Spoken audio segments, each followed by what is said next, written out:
G'day frothers, Fish from the Gold Coast, bringing you your surf report and cryptocurrency report for the 5th of July 2017. On board, there's no surf. Well, there is up north. Apparently Stratty's pretty good. Not today, yesterday. There's only about a foot of swell rolling in today, so it's pretty grovelling for all of us.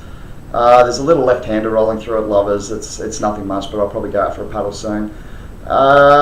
Northwest winds, west-northwest tomorrow, so Stratty again, I guess, and looking for that southerly change to come through later in the day and into Friday. Crypto economy, it's been a pretty good night again. I had a pretty good run up on Litecoin. I've taken some of that off the table now, and I've gone back into PIVX because that actually dropped a bit this morning. We saw it dropping right down to the 85,000 Satoshi mark. A bit of a sell-off there. It's kind of crazy. Last time I checked, it was sitting around 94,000, so a really good recovery. I managed to pick some up just under the 90,000 mark, so I was pretty stoked with that. And just still trying to build for those masternodes, and I'll give you a demonstration of why in a second. Ethereum, still sliding. I can't figure it out. Down another 3.6%. I've seen a lot of analysts saying that we've hit our high for the year, $400 roughly. Not sure I agree. 5-6 months is a long time in the crypto economy, and I'm sure Ethereum are going to have a lot of exciting developments coming out over the next 6 months. So a lot of people saying it's maxed out. Me personally, I just think it's fantastic buying at the moment. Bitcoin pretty steady, up about 1% after taking that hit last week. And one thing that's really important to look for today is some economic news coming out of China. I know a lot of people have been interested in Ant shares, aka NEO.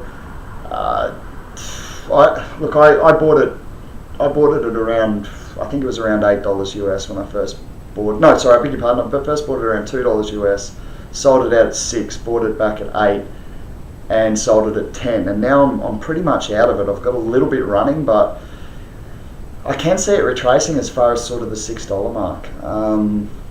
Might not happen. There's a lot of volume going through, but I'll be looking to China for my lead. They've got some the services economy data coming out today in a couple of hours actually. So if you jump on your economic calendar and have a look at that, that might give you a lead to the economy in China, and hopefully you can get in front for Ant shares. Obviously, a strong rating in China is going to be bullish for Ant shares going forward, and negative rating is going to be quite bearish there. Moving on to masternodes, this is a bit of a visual demonstration of why I'm heavily focusing on PIVX and trying to acquire a masternode. I've also got a bit of Dash, but I'm realistic. I think you're looking at about 180,000 for. Well, last time I checked the market, Dash was moving again as well, so it might even be more 180,000 to run a masternode. I don't have that sort of cash, so I'm looking a little bit cheaper to PIVX, and further down the charts is exclusive coin as well. Basically what Dashcoin is allowing node holders to do at the moment is process transactions, and they actually get a kickback from those transactions. So they're kind of the middleman in themselves, if you like, but they're not taking as big a slice of the pie as what has been taken traditionally. So I'll just give you a quick demonstration here. If you've got, let's say we're using eBay and we've just purchased a product off eBay.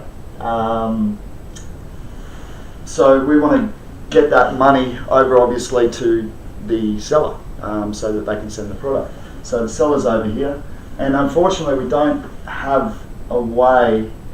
We try as we might, we just can't get this money to each other. There's no connection, at least into a blockchain. So we've had to go through a third party. So we've had to come all the way up to somebody like, going from eBay to the customer. We've had to come all the way up to someone like PayPal up here, and unfortunately these guys up here, they take about 4% just for processing the transaction. So it's a bit of a rip-off when you consider that eBay are also, I think eBay are taking another, look, eBay, yeah, it's about 11%, I think. So, we just put eBay up here, eBay's at 11%, so you've got eBay at 11%, PayPal at 4%, 15% all up. That's pretty hefty. I mean, most people don't have to calculate those sort of figures in real world stores. So yeah, they've got a monopoly on the market, and they're certainly leveraging on that. Dash has actually provided a solution, as has a lot of these cryptocurrencies, in peer-to-peer processing. So what that essentially allows us to do is take a transaction from a person trying to send it to the seller, and instead of going through shitty eBay and PayPal, who charge you a fortune for all this, we do it ourselves. Essentially, it's peer-to-peer. So we use Dash as a platform, if you like, the master node. So we connect down here to the master node, and there's a small transaction fee taken here, obviously to compensate the node holders for the operating of the node. So there is a small transaction fee taken here, and then it's sent out straight out to the seller, pretty much getting more or less 100% of what they're expecting to, as opposed to 85%, which they're going to get from eBay and PayPal. So look, this is Dash here. This is PayPal. I mean, I'll bring it a little bit closer so you can actually see, but I don't know. To me, it just makes PayPal look like dicks. And on that note, I'm going to go out for a paddle and see if I can get some of these little sloppy Northerlies and work on the old drop knee. So I'll catch up with you tonight and see how the market's gone through the day. Hope you all have a good day. It's a beautiful day here on the Gold Coast, so enjoy whatever it is you're doing, and I'll catch up with you soon. Take it easy, brothers.